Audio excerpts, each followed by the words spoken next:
Dixième de millimol d'un minéral totalement invisible dans le sang, ça peut tout faire basculer. Oh que oui. En fait, c'est tout ce qui sépare une journée banale d'un arrêt cardiaque soudain. Le corps humain ne prévient pas toujours avec des fractures ouvertes ou des hémorragies spectaculaires, quoi. Parfois, la menace est purement électrique. Ouais. Électrique, silencieuse et surtout très mathématique. C'est ça. Et c'est précisément ce qui rend la réanimation si complexe. Totalement. Parce que quand on touche à l'électricité du corps, la moindre erreur de calcul peut littéralement être fatale. Bienvenue dans cette nouvelle exploration approfondie. Aujourd'hui, on a une mission un peu spéciale. On va plonger au cœur d'une pile de sources qui, je dois l'avouer, sont particulièrement arides. Ah bah c'est sûr que c'est pas de la littérature de plage, hein. C'est clair. Ce sont des protocoles cliniques médicaux extrêmement denses. Des documents bruts qui détaillent des algorithmes diagnostiques, la gestion des urgences vitales et des règles ultra strictes de supplémentation intraveineuse pour une condition bien précise, l'hypokaliémie. Exactement. Et pour ceux qui nous écoutent et qui ne seraient pas familiers avec le jargon, c'est tout simplement le terme médical pour désigner un déficit en potassium dans le sang. Voilà, le manque de potassium. Et derrière ce terme technique se cache une réalité biologique vraiment fascinante. L'objectif de notre analyse aujourd'hui, c'est pas du tout de lire un manuel de médecine. Non, surtout pas. L'idée, c'est plutôt de comprendre comment notre corps gère ce minéral vital. Ouais. De découvrir les pièges franchement hallucinants qui entourent son diagnostic et de réaliser pourquoi corriger ce manque s'apparente littéralement à désamorcer une bombe chimique. Écoute, décortiquons un peu tout ça. Parce qu'en lisant ces protocoles, l'escalade de la gravité est vertigineuse. C'est le mot. Commençons par évaluer le niveau de menace. À quel moment ce manque de potassium passe-t-il d'une simple anomalie de laboratoire à une alerte rouge absolue? En fait, tout se joue sur une échelle très très étroite. Ça se mesure en millimoles par litre. Le sang humain maintient normalement son potassium dans une fourchette super précise. D'accord. Une baisse légère, ça laisse le taux entre 3,0 et 3,5. Et là, il se passe quoi? À ce stade, le corps compense. La personne ne ressent pratiquement rien du tout. Et si un médecin le détecte lors d'un bilan de routine, la prise en charge se fait tranquillement à la maison, en ambulatoire. Ok, donc là tout va bien, mais ensuite on franchit le seuil modéré entre 2,5 et 3,0, et là le ton des protocoles change radicalement, quoi. Ah oui, là on rigole plus. Les documents exigent une surveillance hospitalière sous scope, donc un moniteur cardiaque branché en permanence. Ouais, parce que le réseau électrique interne commence sérieusement à vaciller en fait. Et si le chiffre passe sous la barre fatidique des 2,5, C'est la zone rouge. c'est ça, on entre dans la zone de l'hypokaliémie sévère. Les portes du service d'accueil des urgences vitales, le fameux SAUL, s'ouvrent grand. C'est une urgence absolue à cause du risque imminent d'arrêt cardiaque. Tu sais, en lisant cette progression, il y a une image qui m'est venue naturellement. C'est comme observer le réseau électrique d'une grande métropole qui subit une baisse de tension soudaine. Ah, j'aime bien cette comparaison. Au début, dans la phase légère, ce sont juste les lumières des maisons qui clignotent un peu, tu vois.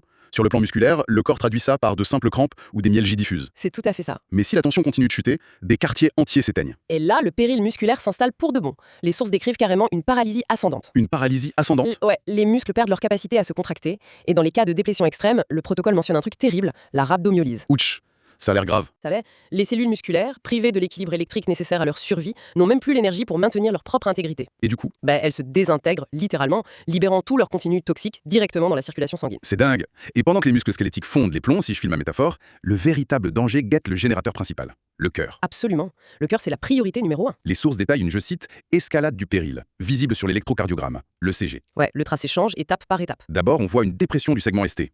Ensuite, l'onde T, qui représente la phase de repos du cœur, s'affaisse ou s'inverse complètement. C'est un signe d'alerte majeur. Ça signifie que les cellules de cœur perdent leur capacité à se réinitialiser correctement entre deux battements. Ok.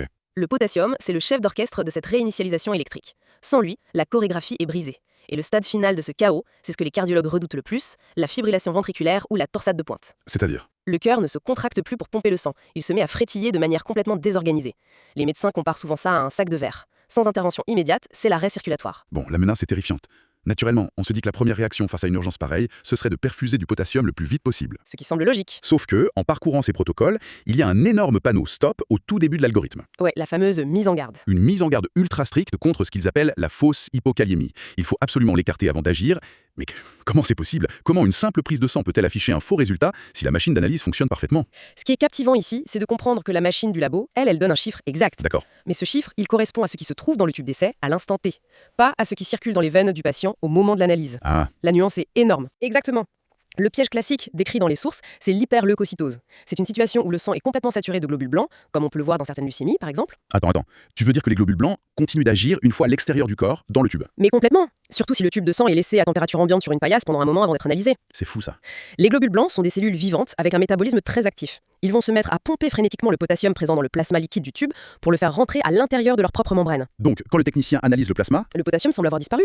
Il s'est volatilisé dans les cellules du tube. Mais dans le corps du patient, tout va très bien, le tout est normal. le danger de cette fausse lecture est effrayant quand on y pense. Si un urgentiste se fie aveuglément à ce chiffre et injecte du potassium en urgence à un patient qui n'en a pas du tout besoin, Il provoque une surcharge massive. Et ça peut foudroyer le cœur sur le coup. c'est une leçon d'humilité. Cela rappelle cruellement qu'il faut toujours corréler un chiffre avec l'état clinique réel de la personne devant soi. C'est la base de la rigueur médicale. Le tableau clinique prime toujours sur le papier. Bon, une fois cette fausse alerte écartée, le véritable travail de détective commence. Oui, il faut chercher le coupable. Le médecin doit répondre à une question vitale. Où ce potassium a-t-il disparu? Les sources articulent cette enquête autour de 3 mécanismes fondamentaux. Tout à fait. Le premier, il est intuitif. C'est la carence d'apport. Le corps en manque parce que la personne n'en consomme tout simplement pas. La logique même. Le deuxième est plus sournois, c'est le transfert intracellulaire. Le potassium est toujours dans le corps, mais il s'est massivement réfugié à l'intérieur des cellules, fuyant le sang. Ouais, ça se produit lors de déséquilibres comme l'alcalose ou sous l'effet de certaines hormones comme l'insuline par exemple. Et le troisième mécanisme, c'est l'augmentation des pertes. Là, le potassium fuit le corps pour de bon. Et d'ailleurs, sur la question de la carence d'apport, les documents pointent un paradoxe clinique vraiment déroutant concernant l'anorexie mentale chronique. Ah oui, j'ai vu ça. On pourrait s'attendre à ce qu'une carence nutritionnelle sévère et prolongée provoque des arrêts cardiaques constants. Bah oui, vu ce qu'on vient de dire. Or, chez ces patientes et patients, on observe souvent des taux de potassium sanguin dramatiquement bas, parfois sous les 3 millimoles par litre. Ce qui est la zone de danger. Exactement. Mais souvent, il n'y a aucun signe de danger imminent sur l'électrocardiogramme. Mais c'est totalement contre-intuitif. Si le potassium est le carburant électrique, comment le cœur peut-il fonctionner avec un réservoir presque vide sans faire de raté? La clé, c'est la vitesse d'adaptation. Dans une carence aiguë, le potassium chute brusquement dans le sang. Ça crée un déséquilibre brutal de potentiel électrique de part et d'autre de la paroi des cellules cardiaques. Le fameux court-circuit. Voilà. Mais dans l'anorexie chronique, la baisse est si lente que le corps a le temps de s'adapter. Il va vider proportionnellement l'intérieur de ses cellules pour maintenir le ratio. Oh malin. Et sur le plan électrique, c'est ce ratio de concentration entre l'intérieur et l'extérieur de la cellule qui maintient la stabilité du cœur, pas la quantité absolue. Le corps est une machine d'une résilience vraiment stupéfiante. C'est fascinant. Mais penchons-nous sur le scénario le plus fréquent, la fuite. Le potassium s'échappe et il faut colmater la brèche. C'est là que l'enquête se corse. L'algorithme des sources repose sur un outil diagnostique clé, la mesure de la calivrèse, sur 24 heures. En termes simples, on mesure la quantité de potassium qui est larguée dans les urines. C'est le carrefour décisionnel absolu. Le rein agit comme un barrage. Si la caliurèse est inférieure à 20 millimoles par litre, ça prouve que les reins fonctionnent parfaitement. Ils font leur boulot, quoi. Ils détectent que le sang manque de potassium, alors ils ferment les vannes à double tour pour ne plus en perdre une seule goutte dans les urines. Donc, si la fuite n'est pas urinaire, elle se trouve ailleurs, généralement dans le système digestif. C'est ça. Souvent via des diarrhées sévères ou l'utilisation abusive de laxatifs. Les pertes digestives peuvent être énormes. A l'inverse, si on trouve plus de 20 millimoles kilolitres de potassium dans les urines alors que le sang en manque cruellement, c'est que le rein est devenu une passoire. C'est lui le coupable. Mais c'est ici, en plein milieu de l'algorithme, que je suis tombé sur un passage des sources qui m'a obligé à relire 3 fois tellement c'était bizarre. Je vois très bien de quoi tu veux parler. Le protocole met en garde contre ce qu'il appelle le piège des vomissements. Naturellement, on associe les vomissements à une perte digestive, un peu comme la diarrhée, non? C'est ce que tout le monde se dit au début. Perdre des fluides par la bouche, on devrait donc perdre du potassium par la bouche. Mais les textes affirment que le liquide gastrique contient très peu de potassium. À peine 10 millimoles par litre, c'est très faible. C'est là que ça devient vraiment fascinant. Comment des vomissements abondants peuvent-ils vider le corps de son potassium au point de provoquer une crise cardiaque? C'est biologiquement absurde au premier regard. Si l'on relie cela au contexte global, l'explication met en lumière l'incroyable système de compensation acido-basique du corps. Vas-y, explique-nous. Ce n'est pas une perte directe, c'est un effet domino spectaculaire. Quand des vomissements répétés surviennent, le corps expulse des quantités massives d'acide chlorhydrique. L'acide de l'estomac, quoi. Voilà. Et le sang, subitement privé de cet acide naturel, bascule dans un état d'alcalose métabolique. Il devient dangereusement basique. Et le sang a absolument besoin de son acidité pour fonctionner. Absolument. Face à cette urgence, le cerveau déclenche une alarme rouge. Il ordonne aux reins de récupérer des ions acides à tout prix pour rééquilibrer le pH sanguin. Ok. Mais le truc, c'est que les tubules rénaux fonctionnent selon des règles de pH super strictes. C'est un système d'échange d'ions. Le rein ne peut récupérer une particule d'acide qu'à condition de rejeter une particule d'une charge équivalente dans l'urine. Attends, donc le rein se met à jeter le potassium dans l'urine juste pour payer le péage et récupérer l'acide. Exactement. On appelle ça une bicarbonaturie compensatrice. Le corps sacrifie délibérément son potassium urinaire pour sauver l'acidité de son sang. Waouh! L'hypokaliémie des vomissements est donc une perte rénale secondaire et non une perte digestive primaire. Le rein n'est pas cassé, il obéit juste à une priorité vitale supérieure. C'est brillant. La survie immédiate prime sur l'équilibre à long terme en fait. C'est toujours comme ça avec le corps humain. Mais continuons avec ces reins qui fuient, car l'algorithme nous emmène sur une autre piste quand la calurèse est haute.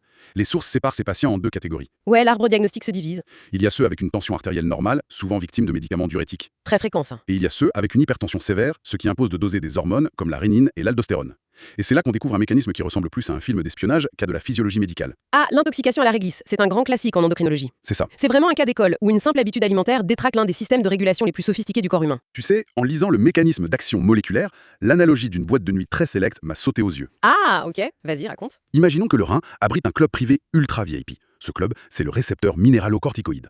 À l'entrée de ce club, il y a un videur extrêmement vigilant. Son nom, c'est l'enzyme 11-bêta-HSD2. Le gardien du temple rénal, ouais. Excellente image. En temps normal, ce videur fit un tri impeccable. L'hormone du stress, le cortisone, se présente souvent à l'entrée. Mais le cortisol, c'est un client VIP un peu trop turbulent, tu vois. Un fouteur de troubles. Voilà. Dès qu'il approche, le videur le transforme instantanément en cortisone, une version inoffensive qui se fait recaler illico. Dehors. C'est ça. Le club est exclusivement réservé au vrai patron, l'aldostérone. C'est l'hormone chargée de retenir le sel et l'eau pour maintenir la tension. Et ce verrouillage enzymatique est vraiment indispensable, parce que le cortisol circule en quantité 1000 fois supérieure à l'aldostérone. Sans ce videur, le récepteur serait saturé en permanence. Et voilà que la réglisse entre en scène. La vraie réglisse noire contient une molécule, l'acide glycyrrhuisique. Cette molécule agit un peu comme un tueur à gages qui vient neutraliser notre videur. Bang! Plus d'enzyme 11-bêta-HSD2. Elle est paralysée. Du coup, la porte du club est grande ouverte et le cortisol s'engouffre sans rencontrer la moindre résistance. Et il saccage le club. Il s'installe sur le récepteur VIP en se faisant passer pour le grand patron, l'aldostérone. Et le résultat? Bah, le rein panique. Croyant recevoir des ordres massifs d'aldostérone, ils se mettent à retenir tout le sodium possible, faisant exploser la tension artérielle. Tout en éjectant violemment tout le potassium dans les urines. C'est le tableau clinique parfait de ce qu'on appelle le syndrome d'excès apparent de minéralocorticoïdes. Le nom est complexe, mais le mécanisme est fou. Le patient arrive avec une hypertension gravissime et un potassium effondré. Le piège, c'est que si on dose l'aldostérone et la rénine dans le sang, elles sont au plus bas. Ah, bon. Mais oui, le corps essaye désespérément de freiner la machine, ignorant que l'usurpateur, c'est le cortisol lui-même. C'est quand même fascinant de voir comment une simple poignée de bonbons à la réglisse noire peut court-circuiter une machinerie hormonale aussi complexe. C'est clair. Bien, imaginons maintenant qu'on a trouvé le coupable, qu'il s'agisse de la réglisse, d'un diurétique ou de vomissement chronique. Il faut passer à la réparation. L'étape cruciale. De l'extérieur, la logique paraît basique. Le patient manque de potassium, on lui branche une perfusion de potassium et l'affaire est close. Si seulement c'était aussi simple. Or, les sources décrivent la salle de réanimation comme un véritable champ de mine. La supplémentation par voie intraveineuse, elle est encadrée par des règles militaires. Bah, il faut se rappeler qu'on injecte littéralement de l'électricité liquide. La règle d'or des protocoles est le contrôle absolu du débit. Jamais plus de 1 gramme de chlorure de potassium par heure. Et par-dessus tout, l'interdiction absolue d'administrer ce traitement en bolus pur, c'est-à-dire poussé directement et rapidement avec une seringue dans la veine. Surtout pas, c'est mortel. Mais pourquoi un tel geste provoquerait-il un arrêt cardiaque fulminant au lieu de guérir le patient? Tout s'explique par le principe de dépolarisation. Les cellules cardiaques fonctionnent par contraste électrique. Elles ont besoin d'une différence de charge massive entre leur intérieur et leur extérieur pour générer l'étincelle du battement. Ok. Ensuite, elles expulsent du potassium pour se reposer et préparer le battement suivant. Donc, si on injecte un bolus, Si une vague massive de potassium pur inonde brusquement le sang extérieur, ce contraste disparaît instantanément. Les cellules sont incapables de se repolariser. et le cœur s'arrête. Le cœur se fige en une fraction de seconde. Il est paralysé dans un état de dépolarisation perpétuelle. C'est tragique, le médecin provoque lui-même une hyperkaliémie mortelle en fait. Il faut donc absolument diluer ce potassium dans une poche de perfusion. Toujours. C'est la règle. Mais c'est ici qu'intervient la règle la plus surprenante des protocoles, je trouve, celle du mélange interdit.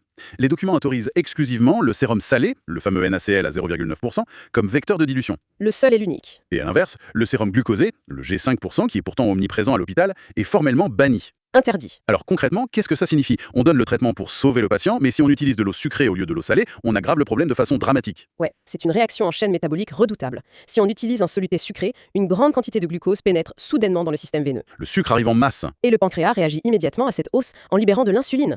Le rôle principal de l'insuline, c'est d'ouvrir les cellules pour y faire entrer le sucre. Mais elle ne fait pas entrer que le sucre. C'est tout le problème. L'insuline, c'est aussi le plus puissant activateur de la pompe cellulaire qui capture le potassium sanguin pour l'enfermer à l'intérieur des cellules. Oh, le piège! Donc le potassium de la perfusion entre dans le sang, déclenche l'insuline à cause du sucre, et cette même insuline va forcer non seulement le nouveau potassium, mais aussi le peu de potassium qui restait au patient. À fuir le sang pour se cacher dans les cellules. Exactement. La perfusion de secours creuse transitoirement le déficit sanguin à des niveaux mortels. C'est un piège thérapeutique diabolique, quoi. Cela soulève une question cruciale sur la précision millimétrée qui est exigée en réanimation. Et pour compliquer le tout, l'algorithme introduit un ultime paramètre, le magnésium. Ah, le fameux magnésium. Les sources l'appellent le cadenas du canal potassique. J'ai l'impression que essayer de remonter le potassium d'un patient qui manque de magnésium, c'est l'équivalent de vouloir remplir un seau percé sans avoir préalablement bouché le trou au fond. C'est la métaphore parfaite.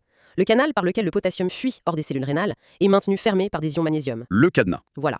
S'il n'y a pas assez de magnésium, le cadenas saute. Le canal reste béant, et du coup tout le potassium perfusé avec tant de précaution fuira immédiatement dans l'urine, il ne restera pas dans le corps. C'est peine perdue en fait. Totalement. C'est pourquoi, face à une hypokaliémie réfractaire, le protocole impose de perfuser d'abord 2 grammes de chlorure de magnésium sur 30 minutes. Et détail clinique amusant, pour le magnésium, le sérum glucosé est parfaitement autorisé. Ah bah tiens, l'exception qui confirme la règle. Ouais. La réanimation exige donc d'appliquer la règle des 3 dépendances avec une précision dingue. 1. Comprendre le mécanisme pour colmater la fuite. 2. Poser le cadenas en corrigeant le magnésium. Et 3. Perfuser lentement avec le bon solvant, le salé. C'est le triptyque salvateur. Mais comment cette chorégraphie s'articule-t-elle concrètement face à des patients réels qui arrivent aux urgences? Le document synthétise l'algorithme maître autour de 4 profils cliniques distincts. Ces profils illustrent bien l'urgence du tri médical. Prenons un premier scénario. Un homme de 65 ans sous traitement diurétique massif. Il arrive aux urgences avec un potassium effondré à 2,2 mmol Oula, et des ondes U très marquées sur son électrocardiogramme. les voyants sont au rouge écarlate là. Absolument. On est dans le risque vital immédiat. L'algorithme l'oriente directement vers le SAVEU, la salle de déchocage. D'accord. La perfusion intraveineuse est lancée via un pouce-seringue électrique pour garantir mathématiquement qu'aucun gramme supplémentaire ne passe par heure, le tout branché sous moniteur cardiaque continu. C'est de la haute précision. Mais comparons cela avec un deuxième profil du protocole. Une jeune femme de 28 ans qui présente un potassium à 3,1 mmol par litre après un épisode sévère de diarrhée. Sa caliurèse sur 24 heures est inférieure à 20. Voilà, donc le rein fait parfaitement son travail de rétention.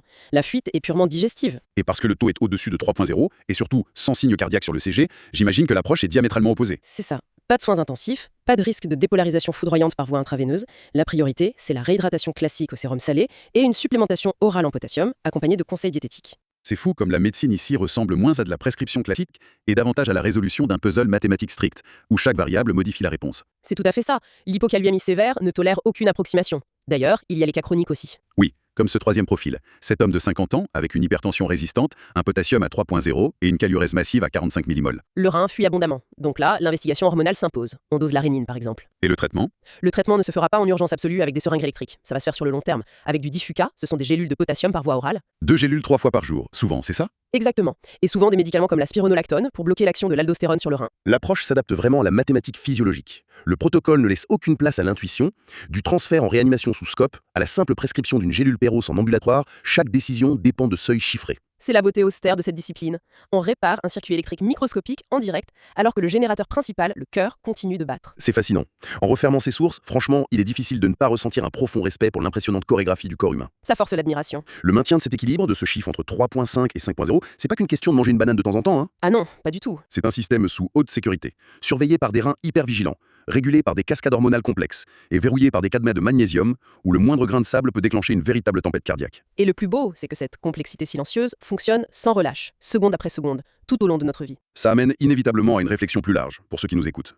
Une pensée à garder en tête en observant notre monde contemporain. Oui, c'est important de faire le lien avec notre quotidien. On vient de voir à quel point notre réseau électrique interne est vulnérable à de simples pics d'insuline, le fameux danger de l'eau sucrée. Ouais. Et à quel point les récepteurs rénaux peuvent être pris d'assaut par le cortisol, l'hormone du stress, si le mécanisme de défense défaille comme avec la réglisse. Ceci des leviers cellulaires d'une sensibilité extrême.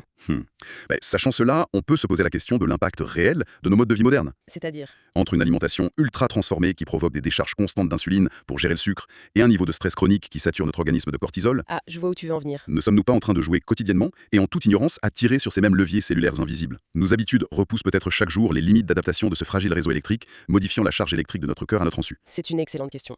Le corps humain possède une capacité de compensation phénoménale. Il masque les déséquilibres et s'adapte en silence, jusqu'au moment où les réserves sont épuisées et que le système s'effondre. Le danger de ce qui ne se voit pas, quoi. La radiographie d'un os brisé est presque rassurante par sa simplicité. La fracture est là, évidente et tangible. Oui, alors que là, c'est invisible. Mais la véritable mécanique de la vie, cet équilibre ionique en perpétuel mouvement dans des eaux troubles, demande des protocoles d'une rigueur implacable pour ne pas provoquer un court-circuit définitif. C'est tout à fait ça. Bon, merci d'avoir plongé avec nous au cœur de ces sources hyper exigeantes pour en extraire ces rouages fascinants. Merci, c'était un plaisir de décortiquer tout ça. À très bientôt pour une nouvelle exploration.